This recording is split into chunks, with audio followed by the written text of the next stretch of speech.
What's up, everyone? My name is Basil, and I'm the Storm Writer. All right, let's get started today. Thank you for listening to my podcast. I write about psychology, science fiction, science, culture, history. I write about all kinds of things, and I also write about myself and who I am. You can subscribe to my podcast, and I believe it's available on Spotify. And you can also subscribe to my Substack, which might be how you're learning about this. I am the Storm Writer at Substack.com. You can comment and let me know what you like. You can comment on my articles. I want you to go ahead and check them out if you'd like to. And you can go ahead and comment on my podcast as well. Let me know what's interesting to you. Let me know what you like. Okay, first of all, I want to say a couple other things. If you send me a message and reach out to me, I will try to answer your questions at the next podcast. If you have questions about anything I've written or anything I'm talking about. I'll try to write new articles every week on all kinds of topics. I'll probably publish about 2 articles a week. And I'm also active on the Substack social media. And I will try to podcast about every week, at least once a week, maybe twice. If you have questions for me, comments, send me a message and I'll answer them live on the next podcast with your permission, of course. And it's the internet, so as always, be nice. Negative energy will be ignored. This podcast is about the Sufis and the Jedis, and I'm going to be talking to you about my belief that George Lucas modeled the Jedi after the Sufi orders in the Middle East, all over the Middle East. They were located all over the Middle Eastern geography, from Morocco to Afghanistan, and I'm going to be talking about that. I'm going to make a few key points, which will help you understand why I say what I say, and how I back that up. And I might live read the article, but I don't think I'm going to read every word. I don't think I'm going to live edit the article. It's very tempting. I did a live edit before, and that podcast was downloaded quite a bit, considering this whole thing is brand new. It's a brand new project for me. And so I thought maybe editing something live while you're listening is a good idea. And even though it seems like it should be a bad idea to edit something live, but people love process, and process is king. So it's possible that when you're writing, listening to someone's thoughts or listening to me think as I write might be interesting to you. I don't know if it is interesting to you, but if it is, go for it. Let me know. Let me know how that works for you. Or maybe it's annoying. I don't know. I'm not you. And I need some outside perspectives on what it's like to listen to someone write and edit what they wrote while they're in the podcast, while you're listening to them. What do you think of that? So we're going to see if I do that today. I think it's well written. I mean, I've edited it so many times. I've edited it so many times that I don't think it'll need more writing as I'm reading it, but I just want to share it with you, and I think it will make a good podcast. So again, if you like that type of thing, live edits, let me know. Which one did you like more? Just reading, or did you like live editing more? Okay. So talking about that, I want to go ahead and open up this article that goes by the name Space Sufis with Laser Swords, an essay about the mystic origins of the Jedi. All right, so I say the internet is ablaze with theories about the Jedi's origins. Now, I don't mean their origins in the Star Wars universe, but in George Lucas's imagination. The question is, how did Lucas come up with the Jedi? What do you think? As everyone knows, George Lucas created the Star Wars universe, so the secrets of the Jedi lies with him. But as someone who has studied and also experienced Islamic mysticism, I feel that he could have only been inspired by one thing, and rather one thing with a capital O. Now, I've studied the internet's theories, and I deep dived into this and explored various arguments. One of the arguments that really popped up was that the Jedi were inspired by I'll reveal the etymology that inspired the Jedi. Okay, this is very important. Etymology is one of the key things. And I'll go beyond to discover the deeper connection between mystic Islam and the Jedi Order. One undeniable reality, as the facts suggest, is that Lucas knew well the mystic traditions of the Middle East. It's reasonable to believe that he modeled the Jedi around the history and culture of these people. I think Lucas was not inspired by a generalistic hero and a generalistic hero's journey, as scholars of Joseph Campbell would suggest. All right, Joseph Campbell was an author who wrote a lot about the hero's journey, and he tried to come up with kind of a universal theory of what that character arc looks like based on myths all over the world, from India to the Maya to ancient Egypt and so on. Now, it's fine to argue that there's some of that is valid. The hero has to go through certain journeys, whether it's Hercules or someone else. But I think that Lucas had a certain specific group of people in mind. That's where he got, the material from. He had his lens set on a very specific culture, the mystic traditions of the Sufis. Jedi identity is deeply wrapped in transcendental Islamic views. The belief structure of the Jedi and their pedagogy as depicted in the films comes from what we call Sufism. Their social structures and even their Jedi robes are often inspired by the ubiquitous presence of Sufism in the Middle East.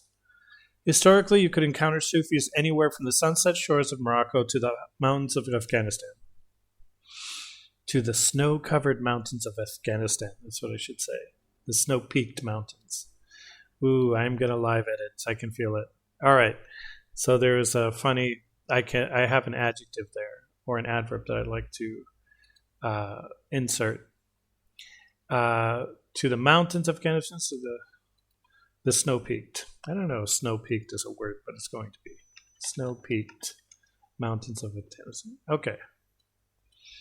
The snow-capped. Not snow-peaked, snow-capped. All right. I live edited something. Oh, well. Nowadays, you can pursue them all the way to Indonesia and the coast of California. Sufism, and specifically the Sufi model of chivalry, inspired Lucas as he was crafting the Jedi. Let's talk about the internet's theories. So before we get into all of that, we're going to talk about the internet's theories a little bit, and we're going to kind of try to debunk them, basically. Yeah. All right. I know that on the surface, the Jedi seem like science fiction's original space samurai with laser katanas that chop enemies in half. But some people think the word Jedi is derived from the Japanese period dramas called Jidaigeki. I'm going to guess that's how it's pronounced. Translated, the word simply means period dramas. The Jidaigeki were film and theater productions that portrayed stories from the Edo period of Japanese history. I get that Lucas was inspired by Kurosawa and the samurai genre. What filmmaker of his time wasn't? Every serious director had taken notes from Kurosawa in some way, since he was one of the greatest art house filmmakers of his age, of the Silver Age. But Jidaigeki is just the name of a Japanese film genre. It's not a word that carries philosophical weight, nor does it tell you something about the Jedi themselves. The Jedi are obviously not filmmakers or a troupe of actors in the Star Wars universe. There are other theories. Some say that the Jedi are named after the fictional planet Jedha. But wouldn't it be the other way around? In creating a story, you come up with the characters first, and then you come up with the name of the planet. Even though the planet would exist before the characters. But nonetheless, if their origin planet was conceived after the Jedi Order itself, it would make sense that Lucas came up with the planet's name secondly. There are attempts to even credit the Hebrew language with influencing the name Jedi. But To be honest with you, modern Hebrew is only 70 years old, and many of its words are adapted from Arabic. This is a fact. I know that everything about the Jedi feels very Japanese, very Buddhist, and very Zen. Those cultural currents would have been en vogue in the 60s with the rise of Alan Watts' The Way of Zen. In fact, it's so on the nose that if that's all there was to it, if the Jedi were just Zen masters, then it would be a little bit kitsch, plastic, sci-fi flim-flam, like Logan's Run or Death Race. There has to be more to it. Fans have drawn connections between Star Wars and the samurai for decades. But there should be something more substantial to the genesis of the Jedi, something subtle. What do you think it could be? The Jedi dressed modestly, wearing loose robes of cream, beige, or brown, earthen colors. Sufis also wore woolen robes and were known for their asceticism. The word Sufi has conflicting etymologies. Some believe they are named after Suf, which means wool in Arabic, and refers to the woolen robes. Others think that Safi is the root of Sufi. Safi means purity in Arabic, and the Sufis' purpose was to purify their own hearts through the Sufi path. So there's two conflicting, theories of where the word Sufi comes from. Does it come from the wool? Are they Sufi because they wear wool? Or are they Sufi because they're Safi, because they purify their own hearts? The Jedi aesthetic in clothing, or the Jedi's aesthetic clothing, is directly inspired by Sufi robes and Middle Eastern clothing. And that becomes pretty obvious when the two are compared side by side. So men and women in Arabia traditionally wore loose, draped cloaks that hung off their bodies and went down to their shoes, obscuring their figure, their body, out of modesty. I think there's something else that needs to be written here, which is just that the Sufis and Jedi both wear woolen robes and seem to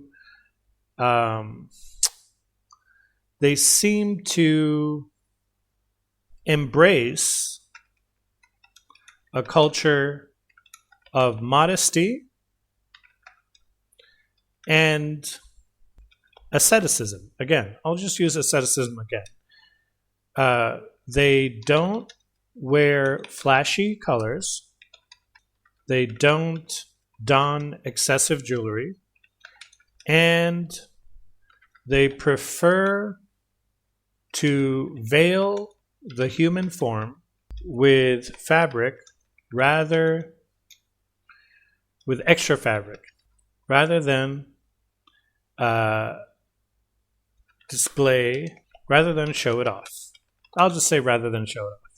These, we can say these choices simply conform with public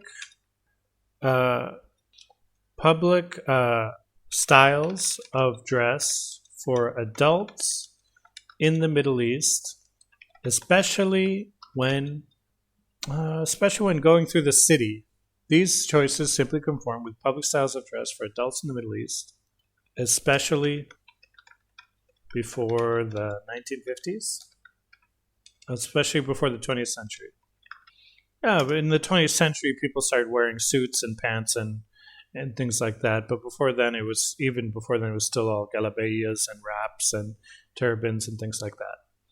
Okay, these choices simply conform with public styles of dress for adults and the expectation of modesty, humility that came with the culture. All right, now I've made the connection between the two. Now it's time to move on. Okay, etymology. Let's say etymology, the Arabic word for the Jedi. Etymology. I can't even spell etymology today. etymology. And I'm not going to get help from a spell check.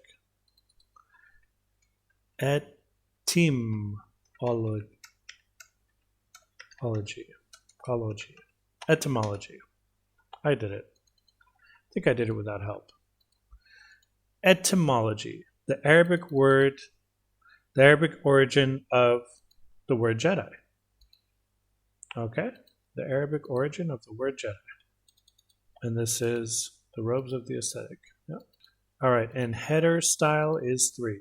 Okay, I have to say these things out loud. Etymology. Good, got it. For anyone who speaks Arabic, the truth about the Jedi name is staring them right at the face. I think etymology should have been the first thing, to be honest with you. The word Jedi has an Arabic etymology based on the idea of truth and sincerity. The word Jed in Arabic means earnest, serious, reliable, meaningful, or responsible. Arabs associate the word closely with truth. To be fair, the main word for truth is haq. But in usage, jed would work in phrases like, is that true? Beged? Or anjad? You might relay an incredible story and the listener will say, anjad. Really? Is that true? Is that real? Okay. It's very likely that the name Jedi comes from Jed or Jeddi, a truthful person. That fits better with the Jedi we know. In Arabic, the Sufi sound E, as in Jeddi, refers to people of. So if Jed is truth, then Jeddi are the people of truth. For example, Masr is Egypt, so the Egyptians are Masri. The people of Lebanon are Libnani because they're from Libnan. All right? The country. The Jedi are from or of Jed, truthfulness. Spiritual orders. It may not be a coincidence that the Jedi structure themselves as an order. They're not a committee, they're not a tribe, they're not an agency or a collective. In the Islamic world, Sufis head secret societies called orders, and their existence is well known among the people. But they're still very selective about who they admit into their circles. Sufi orders are small clandestine groups in countries with millions of Muslims, and members often have additional spiritual duties beyond those in mainstream Islam. So there are many Sufi orders all over the world now, not just in the Middle East. But traditionally they were in the Middle East. There are at least hundreds of Sufi orders in Islam, including the Qadiri, the Alawi, Chisti, Naqshbandi, Qalandari, Haqqani, Mevlevi, or Maulawi, depending on how you where your language is from, Nurbaksh, Nimatullahi, Inyati, and so on. Nurbakshi. So many Sufi orders claim to predate Islam and the Prophet Muhammad. It is said that the ones who wear wool visited the Prophet Muhammad and spoke with him during his lifetime. Those who believe this also believe that Muhammad was one of them, a Sufi in nature, and that the Sufis accepted Islam and incorporated it into their way of life. Now I want to talk about, so I actually want to take and I want to grab and move the etymology section because I really like that section and I want it to be first. I want it to be before Robes of the Aesthetic. Not first, but before Robes of the Aesthetic. And then we'll put Robes of the Aesthetic second. All right. I'm always playing with this. What can I tell you? I can't help it. Okay. So the Internet's theories, etymology, Robes of the Aesthetic, and then spiritual orders. Let's talk about spiritual orders. Okay, so we just talked about that. Spiritual orders. And now we're going to talk about Padawan and dervishes. For many people, Sufism is just a name for a very ancient and universal path to enlightenment. It's not a path. It's a path, It's a path, not a religion. Islam is the religion for many people. Sufism is a path. It's a way of discovering the truth, and it's not the truth itself. Is Jedism any different for the Star Wars universe? Both the Jedi and the Sufi have disciples. The Jedi have the Padawan as their students.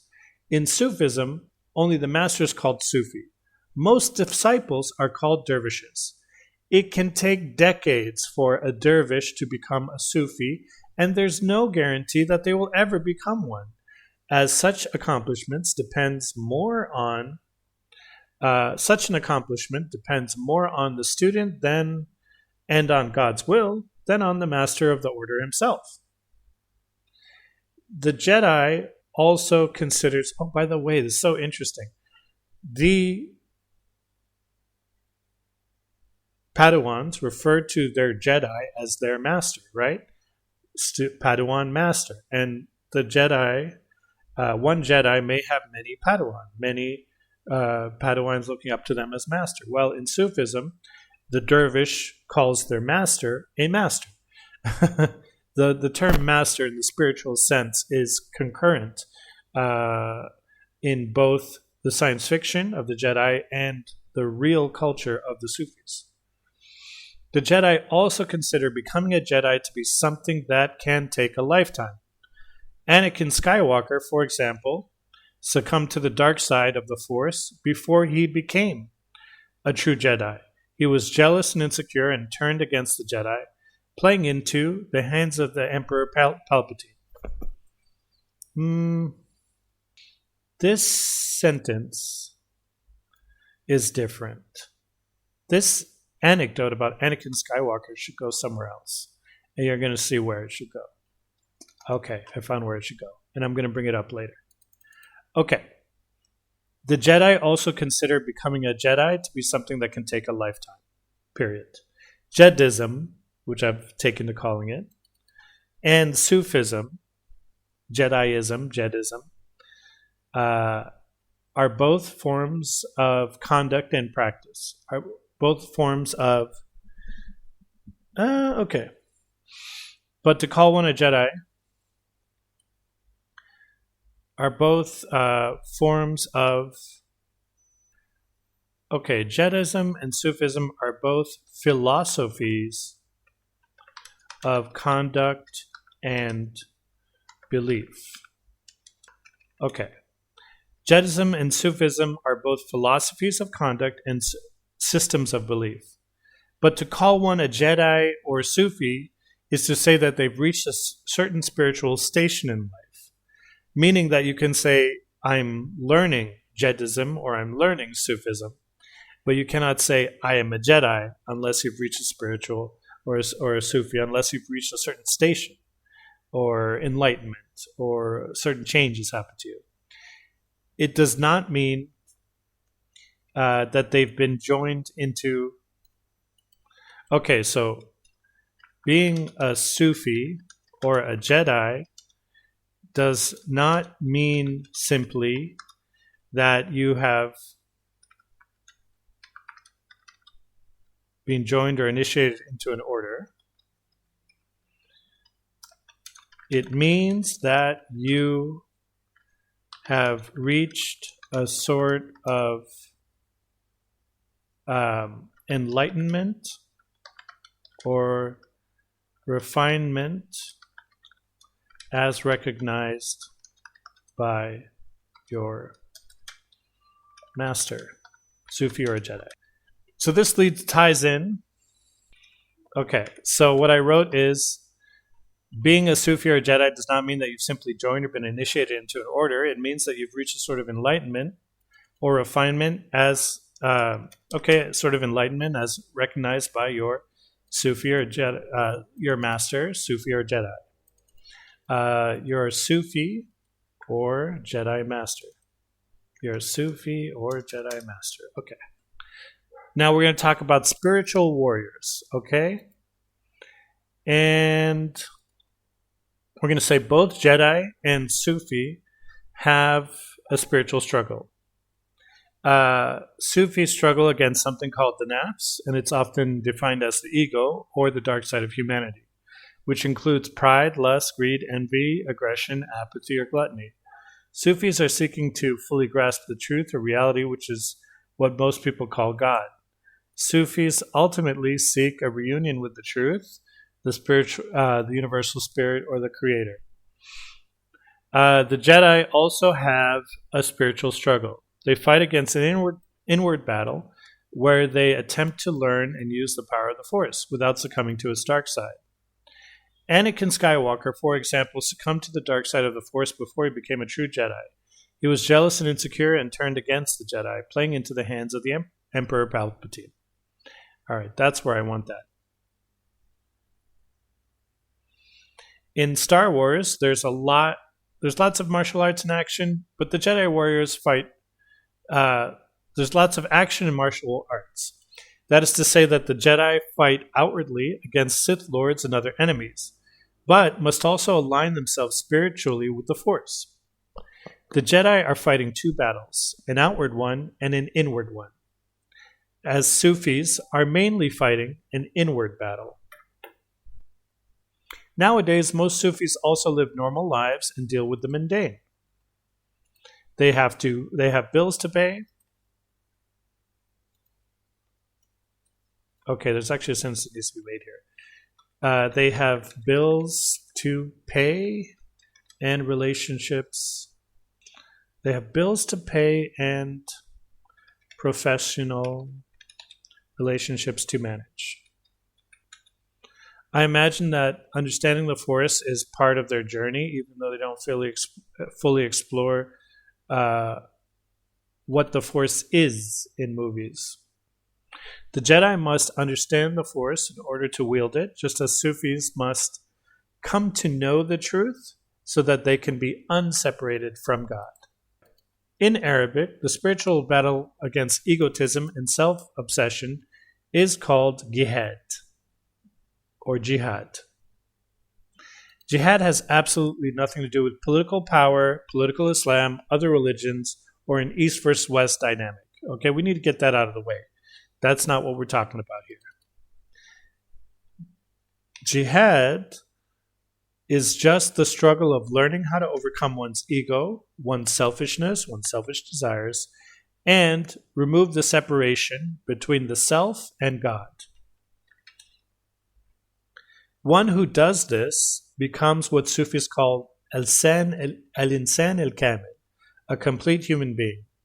Jesus is considered to be an excellent example of insan al-kamil, a man who with God's will has erased the separation between himself and God.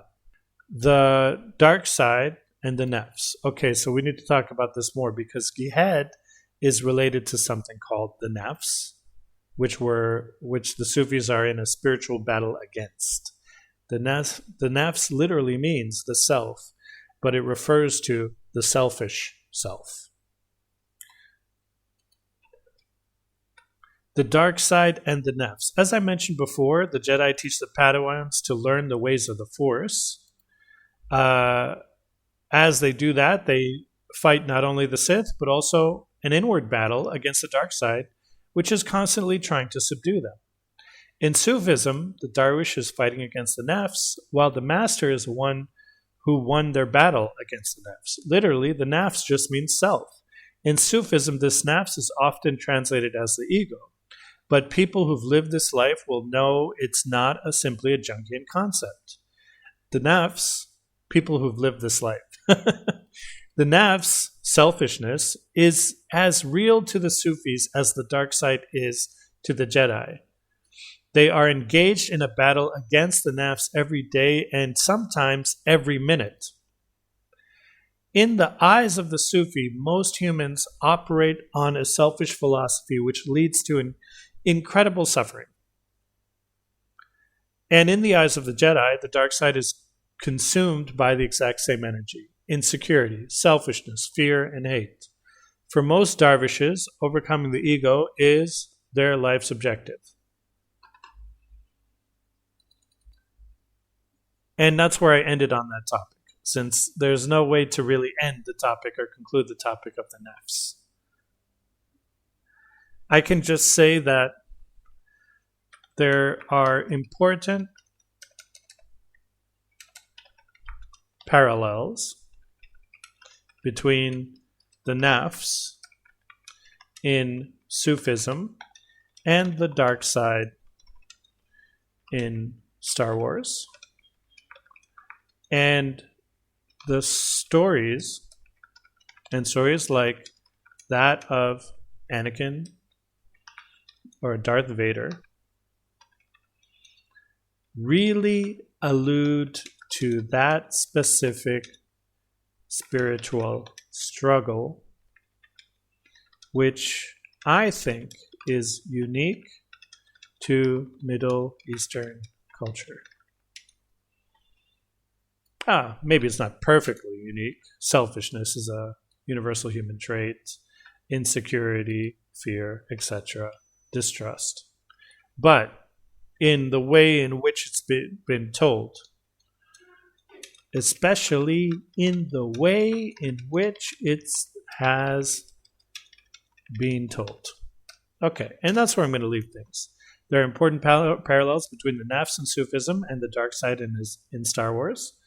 And stories like that of Darth Vader really allude to that specific spiritual struggle, which I think is unique to Middle Eastern culture, especially in which the way it's been told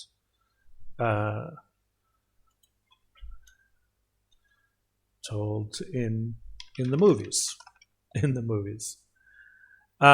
Javan Mardi, Sufi chivalry. Okay, this is a really important concept, which is necessary to cover in this podcast. The reason being is that Javan Mardi, or the concept of Sufi chivalry, this is a concept I actually learned about in real life and heard many kind of sermons on Javan Mardi. The code of conduct and behavior between the Star Wars films is not inspired by King Arthur or Sir Galahad. It's without doubt that we've whitewashed history in our depiction of the European knights and kings. But we need only study the Crusades closely to learn how murderous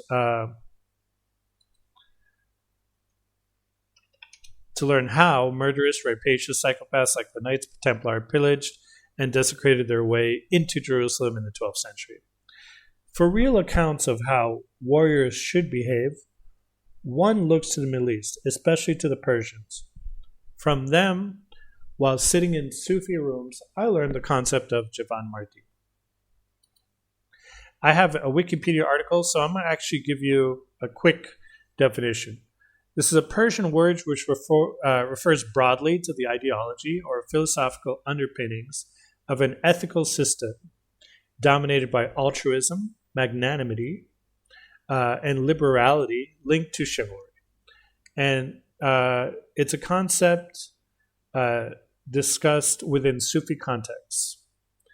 So it mentions Persian brotherhoods, Persian Sufi brotherhoods, and it mentions they had distinct rights, attitudes, clothing, and traits. They practiced, so it mentions Pavlevani and Zurkhane rituals. It was their spiritual and martial model of masculinity called Javan Mardi. And let's see. A unifying national Persian masculine identity eventually in the 19th century. In modern Iran, Javan Mardi, it's characterized by being generous, being kind, being open, self-effacing, and things like that. So that's the concept that I think is worth mentioning in this sort of development. Developing good people, developing good warriors. This concept of developing good warriors or ethical warriors, it really stems from Javan Mardi. This concept has been often tied to healthy masculinity, and there's some historical bias towards males in this regard because most of the dervishes, as well as the warriors of the time, were men. But Javanmardi philosophically brings out the best in male conduct, and who doesn't want that? Its values are altruism, magnanimity, and liberality, and of course, chivalry towards men and children. And what are the Jedi values? Okay, so I play this sound clip in the article, and I don't know. I don't think you're going to hear it. Let's see. Let's see if you hear it. Okay. All right. So in the Middle East, the Persians were known for their respect for all people and religions and walks of life. They even rebuilt the Temple Mount for the Jews after conquering Israel and Judea from the Babylonians. The Persian culture of pluralism and service inspired the code of Javanmardi, which in turn inspired the Jedi code in the films. You can see that the Jedi take special care with how they treat each other and the others around them. The Jedi always put the community before themselves and always use their abilities for defense or to gain knowledge. Have I said enough? In short, the Jedi have awesome laser katanas and sport cool samurai haircuts, but their robes, their philosophy, their traditions, and their way of life is all Middle Eastern. It's Islamic and it's Sufi. I want to say their way of life. No, their traditions. Okay. That's something I didn't say. The Jedi, as we all know, the Jedi, as we know them, were inspired by people and cultures that Lucas must have learned about through his readings or witnessed through his journeys in North Africa, the Middle East, and West Asia. The Jedi values are actually Sufi values, and the Jedi are spiritual warriors just like Sufis, inspired by an order of intercontinental spiritual warriors. Okay. Let's say Lucas was inspired by an order of intercontinental Sufi spiritual warriors seeking the truth. And then he gave them laser swords. Okay. So the final sentence is the Jedi values are actually Sufi values, and the Jedi are spiritual warriors just like the Sufis. Lucas was inspired by an order of intercontinental spiritual warriors, intercontinental mystic warriors, seeking the truth, and then he gave them laser swords. All right, so that's the end of my article, and it's pretty long, huh? It's a long read. So if you haven't read it, maybe that's why. I hope that you enjoy my work, and let's see. Yeah. So once again, maybe I should just say this again. I'm the Storm Writer. I write about science fiction, culture, history, psychology, and I write about myself. And you can subscribe on my Substack, thestormwriter.substack.com. You can subscribe here on the podcast, and you can comment. Let me know what you like. If you'd like to have a comment read in the future, at a future podcast, let me know. Be nice, polite, and keep it positive. Negative energy, no thank you. All right. Thank you for listening. All right now. Bye-bye.